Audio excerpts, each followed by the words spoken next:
borders. And I think the big mistake we have made is by making each other competitors. We are not competing. Our problem is that we are not working closer together to meet the demands that our people have. And as I was telling another gathering, you know, these borders, and I also mentioned to my brother, these borders that you create silos for yourselves amongst, you must always remember, are not your creation. These were creations of people outside of this continent who made these borders not to develop you, but to extract from you. Now that you want to develop yourself, we must start looking at these borders, and we must start removing the barriers that we have put, that have defined us in the past, and now hinder us from being the giant that we should be.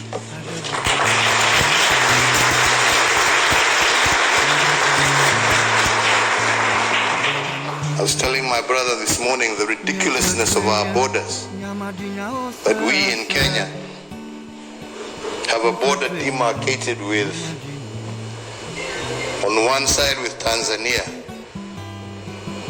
where the people who live on the border are the Maasai community. They were a nation once upon a time. Now today, they are Kenyans, they are Tanzanians, and yet they are relatives, but they live on two sides of a border. This is not proper. I was telling him of another example. To our west, Lake Victoria, where again another boundary was drawn between Kenya and Uganda. And we're at one particular moment in time, between 2005 and 2007,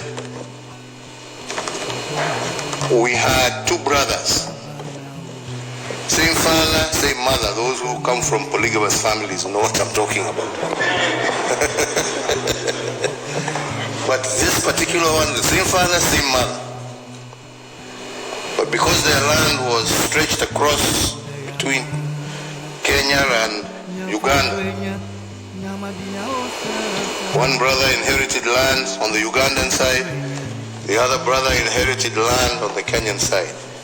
And between 2005 and 2007, we had one brother as the vice president of Kenya, and the other brother as the minister in charge of the presidency in Uganda. Now, I don't know whether you can find a much more ridiculous situation to explain the kind of position some of us find ourselves in. So these borders were not made for us. If we are going to become manufacturing giants, we need to do away with these borders. We need to see the African market as one. We need to be able to develop giants